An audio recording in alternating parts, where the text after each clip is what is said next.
So hello everyone, this is Ankit. Welcome back to our channel. आज की इस video में फिजिक्स का प्रैक्टिस सेट करेंगे। 25 क्वेश्चन इस वीडियो में कोशिश करना कि आपके 23-24 तो सही निकले हैं। बाकी फिजिक्स की तैयारी आप कर रहे हो, फिजिक्स एग्जाम में आपके पूछी जाएगी 25 नंबर की। डिस्क्रिप्शन पे चेक करना, हमारे महा PDF का लिंक आपको मिल जाएगा। सिर्फ वो महा PDF आप तैयार कर लेना। अगर आप पूरी महा PDF तैयार कर लेते हो कैसे भी करके, तो आप 18 से 20 नंबर ले आओगे। बाकी उसमें 750 MCQs हैं, सिर्फ उतने भी अगर आपने तैयार कर लिए तो 10 से 12 नंबर आपके ज़रूर आ जाएंगे। डिस्क्रिप्शन पे आपको लिंक मिल जाएगा या फिर वीडियो के लास्ट में देख लीजिए उस PDF को कैसे परचेज़ करना मैंने आपको बताया है। चलिए टेस्ट स्टार्ट करते हैं, प्रैक्टिस सेट आपका स्टार्ट करते हैं। पहला क्वेश्चन है, which electromagnetic radiation is used for satellite communication. किस विद्युत चुंबकीय विकिरण का प्रयोग उपग्रह संचार के लिए किया जाता है। 4 ऑप्शन है आपके पास, परावैगनी, अवरक्त, सूक्ष्म तरंग या फिर मिलीमीटर तरंग। विद्युत चुंबकीय विकिरण का प्रयोग उपग्रह संचार के लिए किया जाता है वो है आपकी सूक्ष्म तरंग। ऑप्शन नंबर जो सी है इसका करेक्ट आंसर हो जाएगा। Question number 2, solar cells works on the principle of. सौर सेल जो हैं वो किस सिद्धांत पर कार्य करते हैं। फोटोवोल्टिक प्रभाव, प्रकाश विद्युत प्रभाव, प्रकाश संवाहक प्रभाव, प्रकाश संश्लेषण। राइट आंसर इसका हो जाएगा ऑप्शन नंबर ए, फोटोवोल्टिक प्रभाव पर सौर सेल कार्य करते हैं। थर्ड नंबर क्वेश्चन है, materials for rainproof coats and tents owe their waterproof properties to.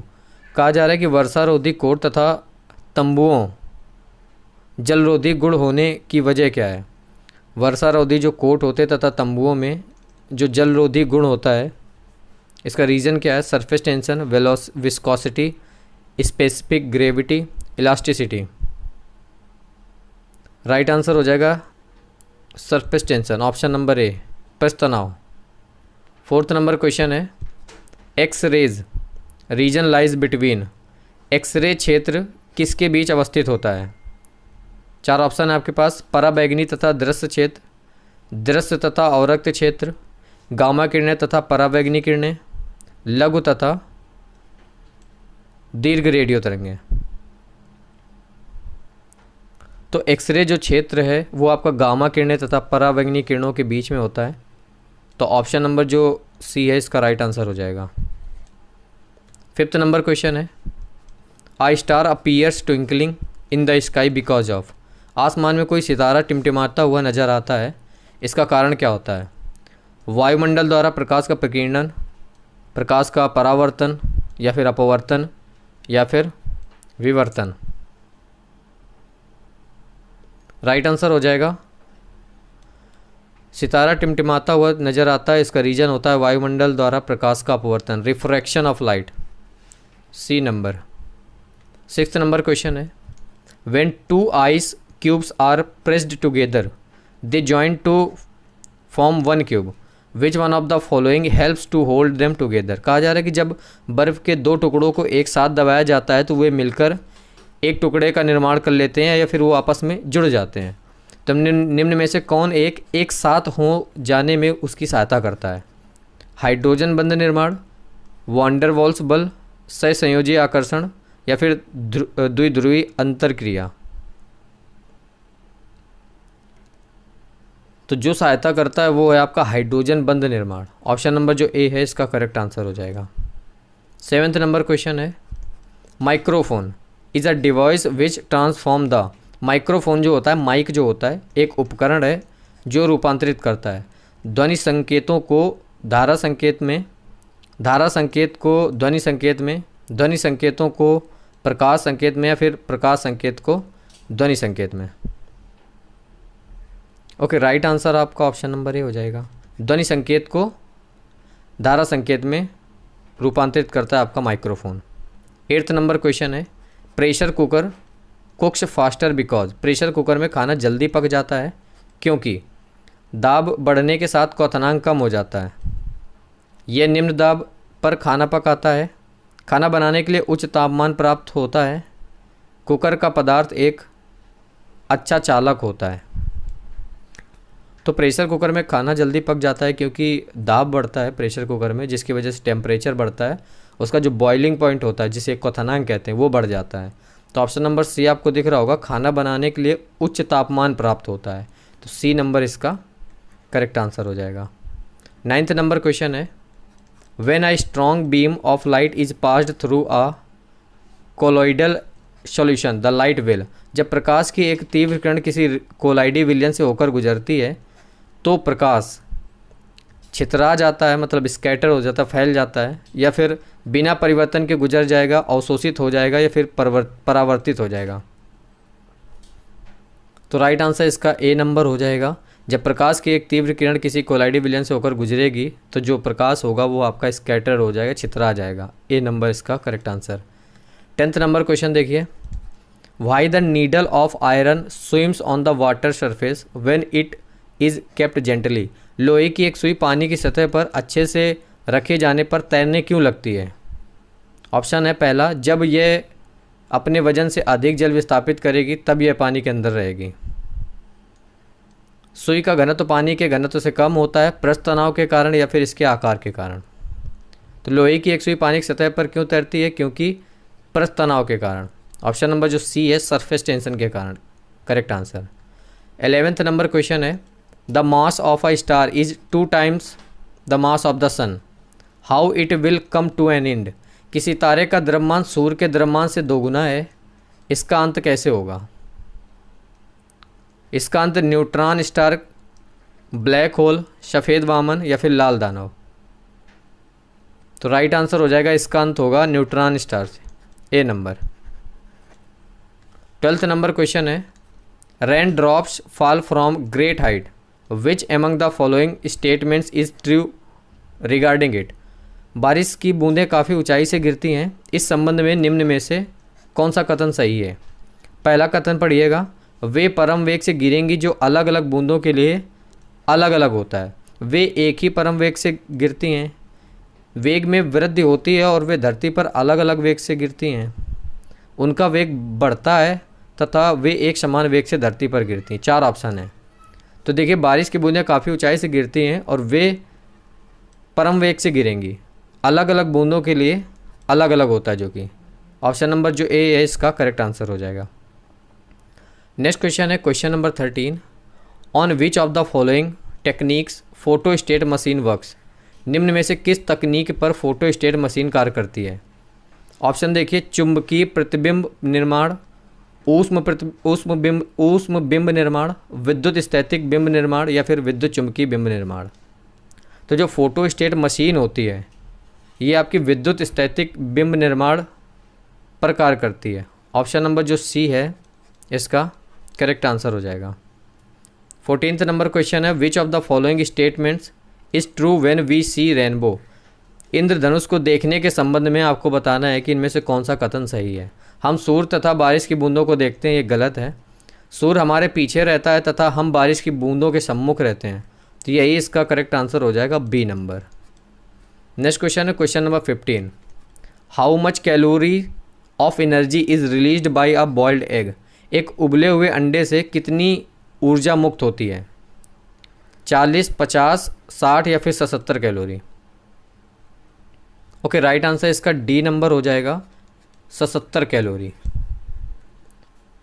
16th number question है, the splitting of different colours of light in a prism is, prism में प्रकाश का विभिन्न रंगों में विभाजित हो जाना ये क्या है। प्रकाश का परावर्तन है, विक्षेपण है, विवर्तन है या फिर अपवर्तन है। तो प्रिज्म में प्रकाश का विभिन्न रंगों में विभाजित हो जाना ये होता है आपका प्रकाश का विक्षेपण, dispersion of light. Option number B इसका आंसर हो जाएगा। 17th नंबर क्वेश्चन देखिए, a boat will submerge when it displaces water equal to its own, एक नाव डूब जाएगी जब यह पानी को अपने फिलिंग द ब्लैंक्स के बराबर विस्थापित करती है। तो अपने आयतन के बराबर, वजन के बराबर या फिर पृष्ठ क्षेत्रफल के बराबर या फिर घनत्व के बराबर। तो एक नाव डूब जाएगी जब यह पानी को अपने वजन के बराबर विस्थापित करती है। वेट, बी नंबर इसका करेक्ट आंसर हो जाएगा। 18th नंबर क्वेश्चन देखिए, surface tension in a liquid is due to, तरल पदार्थ में पृष्ठ तनाव किसकी वजह से होता है? अणुओं के बीच असंजक बल, ससंजक बल, या फिर गुरुत्वाकर्षण बल, या फिर अणुओं के बीच विद्युत बल। तो तरल पदार्थ में जो पृष्ठ तनाव होता है वो अणुओं के बीच कोइंसिव फोर्स के कारण होता है, ससंजक बल के कारण। तो बी नंबर इसका करेक्ट आंसर हो जाएगा। 19th नंबर क्वेश्चन है, optic fibres are used in, optic जो फाइबर होता है उसका यूज किया जाता है CT स्कैन में, एक्सरे तस्वीरों में, अल्ट्रासाउंड स्कैन में, या फिर इंडोस्कोपी गुहांत दर्शन में। तो ऑप्टिक फाइबर जो है इसका यूज़ किया जाता है इंडोस्कोपी में, तो ऑप्शन नंबर जो डी है करेक्ट आंसर हो जाएगा। 20 नंबर क्वेश्चन है, the snow on the mountains does not melt all at once when it is heated by the sun, पहाड़ों पर जमी बर्फ सूर्य के द्वारा ऊष्मित होने पर भी यकायक नहीं पिघलती, क्यों? क्योंकि यह काफ़ी कठोर हो जाती है, यह सूर्य की अधिकांश ऊष्मा को परावर्तित कर देती है, इसकी विशिष्ट ताप क्षमता कम होती है, इसकी गुप्त संगलन ऊष्मा उच्च होती है। तो ऐसा इसलिए होता है क्योंकि यह सूर्य की अधिकांश ऊष्मा को परावर्तित कर देती है। बी नंबर इसका करेक्ट आंसर हो जाएगा। 21 नंबर क्वेश्चन है, a person standing on a railway platform listens to the whistles of arriving and departing trains, the whistle heard is, railway platform पर खड़े एक व्यक्ति को आने वाली तथा जाने वाली ट्रेनों की सीटी सुनाई देती है। सुनाई देने वाली सीटी दोनों ही मामले में हर परिस्थिति में समान होती है। जब ट्रेन आती है तो इसकी तीव्रता उच्च होती है, जब ट्रेन आती है तो इसका स्वर मान उच्च होता है, स्वर मान मतलब पिच जिसे कहते हैं। ट्रेन के रवाना होने पर इसका स्वर मान उच्च होता है। तो जो सुनाई देने वाली सीटी है उसका जो स्वर मान होता है, जो पिच होता है, वो उच्च होती है। तो ऑप्शन नंबर जो सी है करेक्ट आंसर हो जाएगा। 22 नंबर क्वेश्चन है, holography is a technique of, holography किसकी तकनीक है? 4 ऑप्शन है, इनको आप ध्यान से पढ़िएगा, मैं आपको बता देता हूँ। जो होलोग्राफी होता है इससे किसी दिए हुए एक रंग अथवा कई रंगों वाली एक स्थायी त्रिआयामी तस्वीर को रिकॉर्ड करने के लिए यूज़ किया जाता है होलोग्राफी को। तो डी नंबर इसका करेक्ट आंसर हो जाएगा। 23 नंबर क्वेश्चन है, बायल का नियम है, बायल्स law holds good for any gas at, बायल का नियम किसी भी गैस पर कब लागू होता है? जब वो गैस उच्च तापमान तथा निम्न जब उस गैस का तापमान उच्च हो और दाब निम्न हो, तापमान उच्च हो और दाब भी उच्च हो, तापमान निम्न हो और दाब उच्च हो, या फिर दोनों ही निम्न हो, ताप और दाब। तो बायल का नियम किसी गैस पर तब लागू होगा जब उसका टेम्परेचर लो होगा और प्रेशर हाई होगा। तो सी नंबर इसका करेक्ट आंसर हो जाएगा। 24 नंबर क्वेश्चन है, an ice block with a piece of lead embedded in its floats in water if ice melt the water level, सीसा जड़ित बर्फ का एक टुकड़ा पानी में तैरता है, यदि बर्फ पिघल जाए तो जल स्तर बढ़ेगा, कम हो जाएगा, समान रहेगा, या फिर पहले कम या फिर बढ़ेगा। तो राइट आंसर इसका हो जाएगा बी नंबर, जल का जो स्तर है वो कम होगा। 25 नंबर क्वेश्चन है, the velocity of heat radiation in vacuum is, निर्वात में ऊष्मा विकिरण का जो वेग होता है वो प्रकाश के वेग के बराबर होता है, या फिर उससे कम होता है, या फिर उससे अधिक होता है, या फिर ध्वनि के वेग के बराबर होता है? तो निर्वात में ऊष्मा विकिरण का जो वेग है वो प्रकाश के वेग के बराबर होता है। तो ए नंबर इसका करेक्ट आंसर हो जाएगा। ये थे आज की इस वीडियो का इस प्रैक्टिस सेट के 25 क्वेश्चन। बताइए आपके कितने सही हुए कमेंट बॉक्स में। स्टार्टिंग में आपको महा PDF के बारे में बताया था, तो लिंक उसका डिस्क्रिप्शन में मिल जाएगा, लिंक के थ्रू परचेज कर लो। वेबसाइट चार्ज लगेगा, टोटल 108 रुपये देना पड़ेगा। डायरेक्ट उस PDF का जो प्राइस है वो है 99 रुपये। तो मैं आपको अपना खुद का पर्सनल नंबर दे रहा हूँ, इस नंबर पे 99 रुपये पेमेंट करो, गूगल पे, फ़ोनपे, पेटीएम जो भी आप यूज़ करते हो, और इसी नंबर पे व्हाट्सएप अकाउंट है तो उस पर सेंड कर देना स्क्रीनशॉट। तो जो PDF है वो मैं आपको व्हाट्सएप अकाउंट पे ही सेंड कर दूँगा। सिंपल आप PDF को डाउनलोड कर लो, इसके बाद प्रिंट आउट निकालो, फिर मोबाइल से ही पढ़ सकते हो। गारंटी लेता हूँ आपको 15+ की। बचे हुए टाइम में अगर अच्छे से तैयार करोगे तो आप 18+ भी ले आओगे।